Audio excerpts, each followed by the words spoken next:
Well, we're now officially in that strange little pocket of time, unknown, between Christmas and New Year. I think some people call it Twixmas, the internet tells me. But so I hope everybody's had a wonderful Christmas and are still having a wonderful festive season so far. But I thought, for a little break from it all, why don't we look back at some of the weird, wonderful news articles from 2025. Now, these are all UK stories. Some of them you will probably have heard of. Some of them you might not have heard of. So that will be interesting. Let me know in the comments. So let's crack straight off. I mean, maybe grab yourself a cup of tea or more mulled wine if you're still going for it. Maybe a few celebrations if you've got any left. We've got some of the good ones still left. Maltese is still going strong. But anyway, that's enough waffle. Well, let's wander.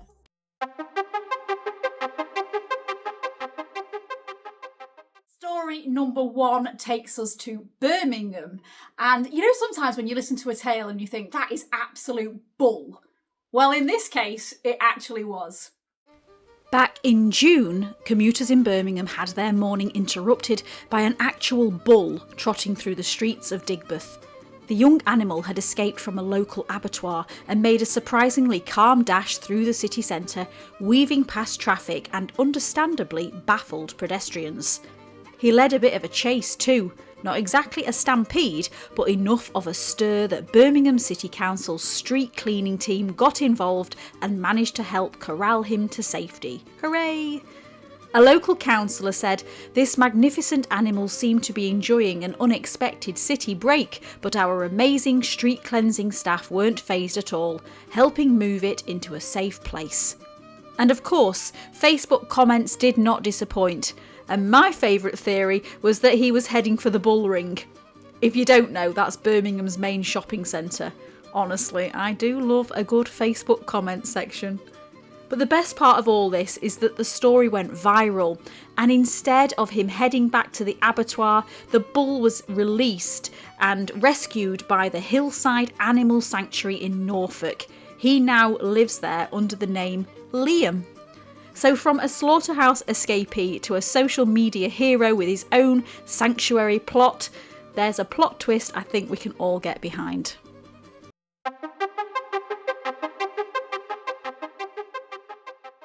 Our second story takes us deep into the Scottish Highlands, in particular to Loch Ness, which, as you've guessed it, is supposed to be home to Nessie, aka the Loch Ness Monster. Now, if you've been living under a rock, I'll just briefly tell you who Nessie is. She is a Scottish mythological creature that is said to inhabit the dark waters of Loch Ness. Now, the story is quite old, but in 1934, I believe, a photograph emerged that was said to have been taken showing a creature actually with its head up coming out of the loch. Now, at the time, obviously, everybody went wild for this story and it did hit the international headlines. Fast forward to today, I think it's now been debunked as a hoax, that photograph. However, Nessie still gets quite a lot of sightings.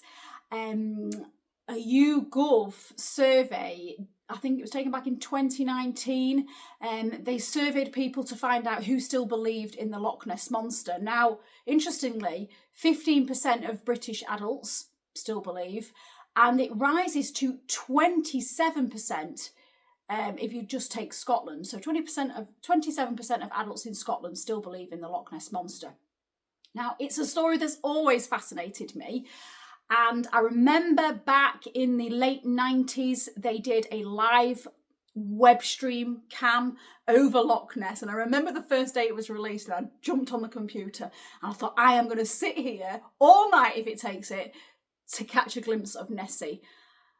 About 45 minutes is my patience. So yeah, that didn't happen. But I did come to think of it, I thought, well, if anybody else sees it, it'll hit headlines soon anyway. The reason I'm bringing this into the story is because even in 2025, there are still official reports of sightings at Loch Ness. So let's recap in this video who has seen Nessie and what they've seen or what they think they've seen over on Loch Ness in 2025. So here is a quick overview of the year's official Nessie sightings. The most recent was on October the 28th. A visitor spotted what looked like a black head rising from the water. They said it didn't look like a wave, it actually looked like the head of something popping up. It made a distinct pattern in the water I couldn't see anywhere else, and they managed to snap a photo. 2 weeks earlier, on October the 15th, Peter Hoyle from Moray saw a dark shape sticking out of the water, moving steadily across the loch. Not fast, but definitely not drifting. It vanished before it reached the far shore. The most vivid report came back in March from a couple visiting Fort Augustus. They described a pale hump-like shape gliding slowly through the water, followed by a second similar shape behind it. It was like a large seal or walrus with just its back exposed. Very slow moving, 2 to 3 meters a second. It moved gracefully and silently before submerging. Later on, they were convinced the two humps were part of one long creature. In August, a long-time local living near Loch End filmed a 2-minute video of something just beneath the surface. The loch was calm, the light was clear, and whatever it was, they said it caused a disturbance they'd never seen in 30 years of living beside the water. And back in May, during the Loch Ness Quest event, a visitor captured something long and thin rising in the wake of a small boat, filmed from above and lasting several minutes. So, if you're feeling hopeful this Twixmas, you can still keep watch. There's a 24/7 live stream pointed straight at the loch. Just search Loch Ness Live Cam on YouTube, or they do have a website if you Google it, and let me know if you see anything. I might even tune in again myself sometime.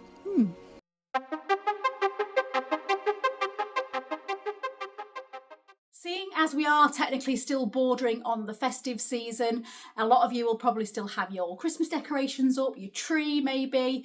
I mean, let me know in the comments, when do you take yours down? I think we were going to do ours, usually do it just after New Year. But this story happens in Sutton Coldfield, and it is not that very long ago. It happened in like November, December time, and it involved a record-breaking Christmas tree. In December, Sutton Coldfield balloon artist Naomi Spencer made headlines after building what she called the UK's first ever balloon Christmas tree.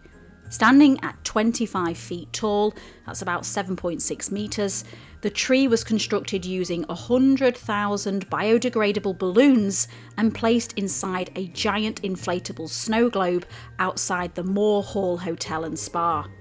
It took Naomi and a team of 20 volunteers from across the UK nearly a week to inflate and assemble the whole thing.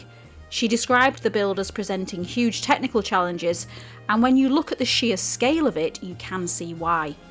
The goal was to raise money for Birmingham Children's Hospital, and judging by the photos, it was a festive showstopper that certainly got people talking.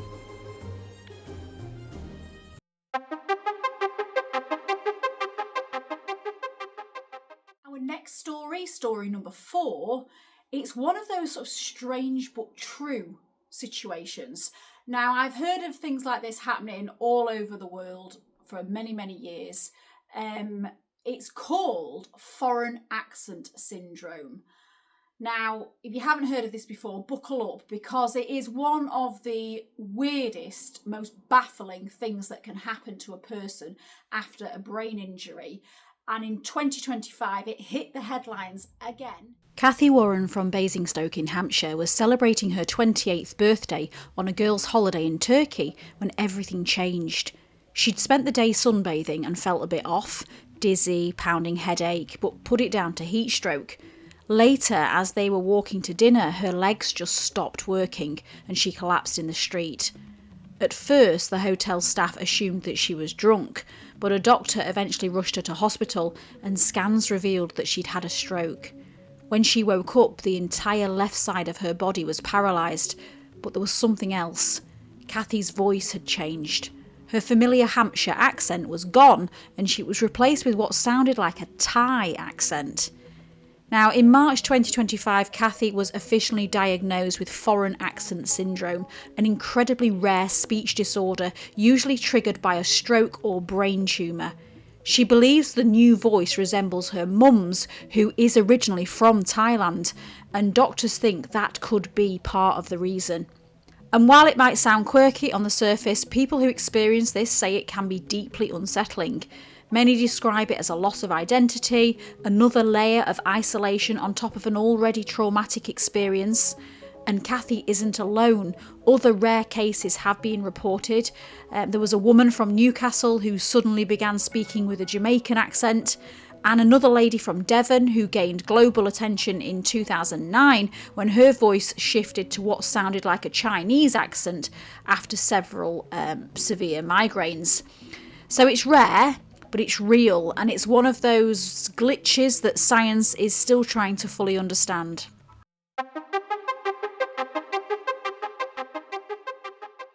We are now halfway through. We are at story number 5. But before I tell you this story, let me know, what do you usually do in this weird time zone between Christmas and New Year? Obviously, you must like to watch a little bit of YouTube. Do you maybe do a jigsaw? Maybe a jigsaw that's been sat out since Boxing Day. Or do you maybe like to solve a mystery? Because if you like to solve a mystery, then you're probably going to enjoy this next story. Now, back in October, Derbyshire police recorded what they said was, let me quote, probably the strangest appeal ever to grace the Facebook page. The rural crime team had been contacted by a concerned member of the public who claimed to have spotted a dead crocodile floating in the Trent and Mersey Canal near Mercia Marina in Willington, between Bridge 22 and 22A to be precise. Yes, a crocodile in Derbyshire. Officers responded to the call, but when they arrived, the creature had vanished, gone.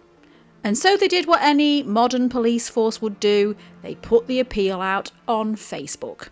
And the public delivered. Within 24 hours, someone came forward to explain the mystery. What looked like a crocodile wasn't a freshly dumped exotic animal. It was actually a stuffed taxidermy croc filled with hay that had accidentally been caught by a member of the public while fishing. Imagine reeling that in. Probably not what you'd expect alongside your usual carp. The police later confirmed the find and ended their appeal with a bit of humour. Turns out this one was more fluff than fear. It's not every day we get to say we've dealt with a crocodile in Derbyshire. And they're right, it's not. But it does go to show you never know what's going to turn up next in a British canal.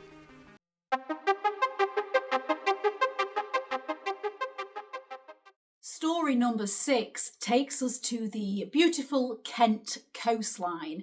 Now, this is a story that I think, again, is going to pique the interest of those that are into a bit of mystery, solving a bit of mystery. Also, those that like their folklore stories like Nessie and mythical creatures, things like that. And this story is about a couple who decide to take a seemingly ordinary, quiet stroll on the beach until something very strange happens. On Monday, March 10th, Paula Reagan and her husband Dave were out for a seaside stroll in Margate, Kent. It was a bright, calm day, perfect for clearing the head.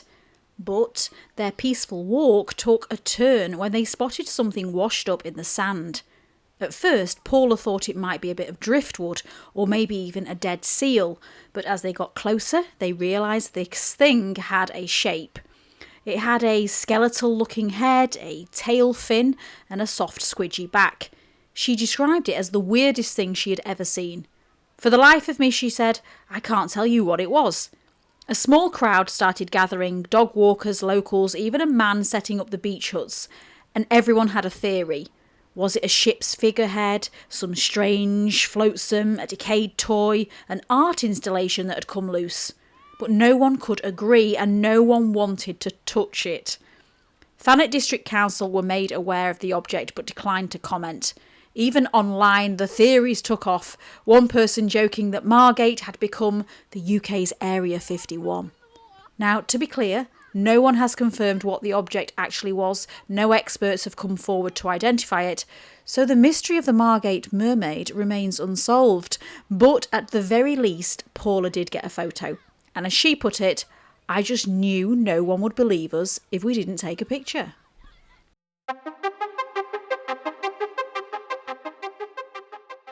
Story number 7, and I really think a lot of you are going to remember this one once we start talking about it, because it was an event that was witnessed by multiple people across the UK, from Wales all the way to the east of England, and it was something that happened in the sky. And when it happened, social media just went crazy.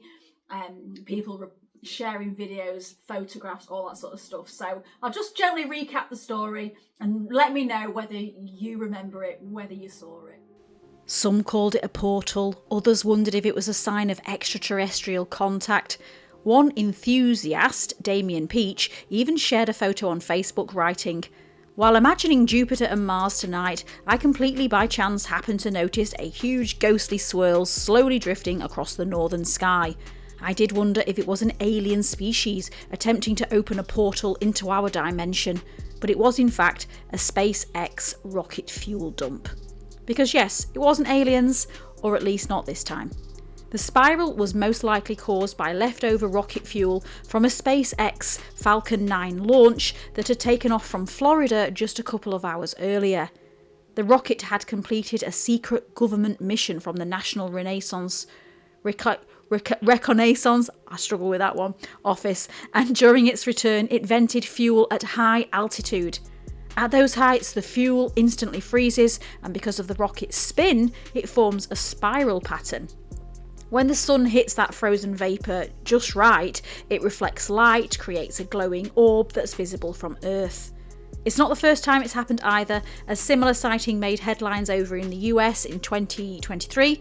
But still, whether you're a skeptic or a sky watcher, it's a great little reminder to look up at the sky, because not everything is always what we expect.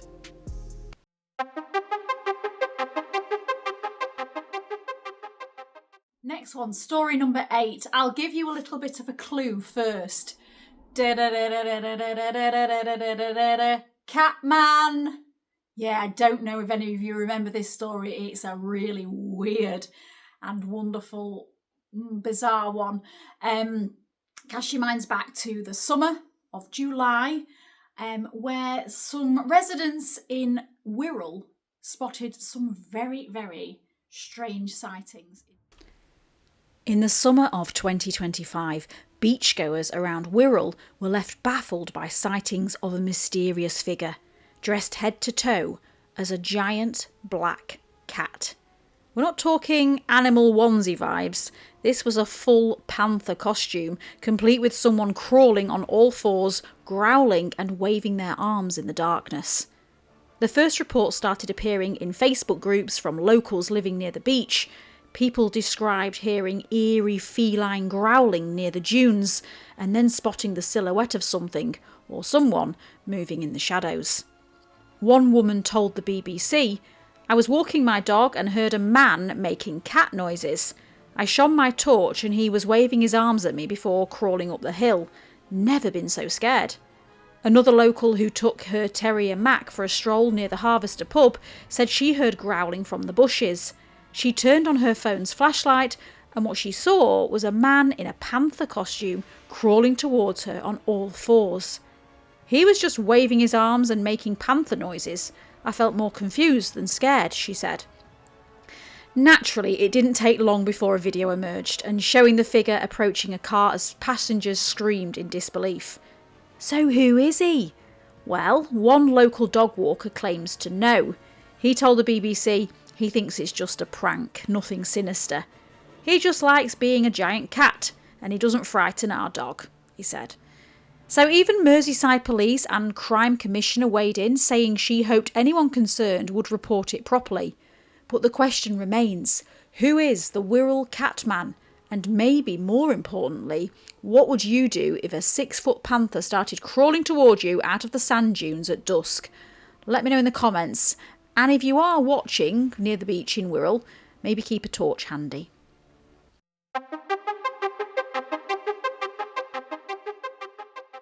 We started this video, of course, with a bull running loose in Birmingham, so it only feels appropriate to end the video with our final story, once again being a wild animal.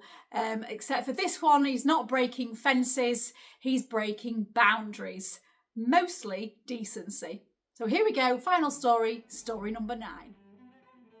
In February 2025, a Cardiff pub made headlines, not for its pints or pool table, but for its parrot. His name is Rio. He's a 2-year-old South American macaw who lives at the Clifton Hotel in Adamsdown. And he has the mouth of a trucker on a night out, apparently. Rio, it is said, greets the customers when they walk in, but then he promptly tells them to F off. Other favourites, which I have to be careful because I might get banned, so I'm going to have to say it in a rhyming word and you're just going to have to use your imagination on this one, guys.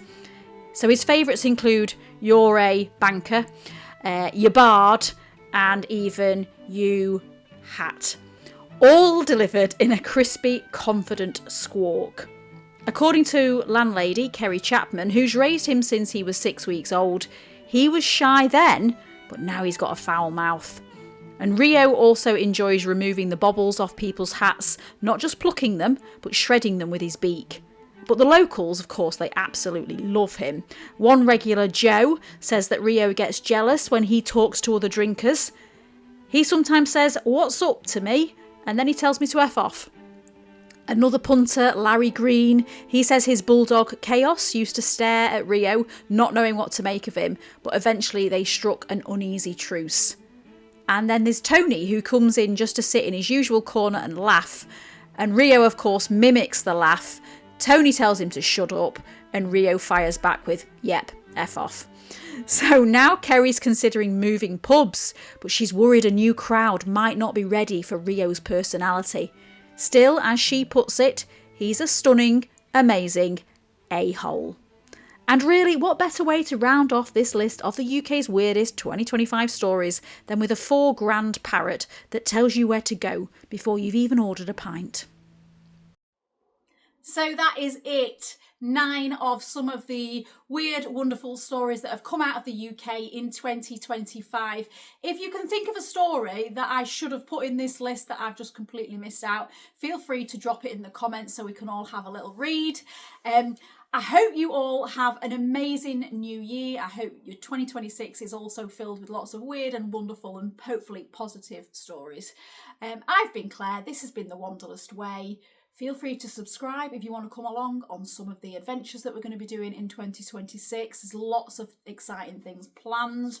And yeah, Merry Christmas, Happy New Year and all that jazz. Take care, everyone. Thanks for watching. Bye.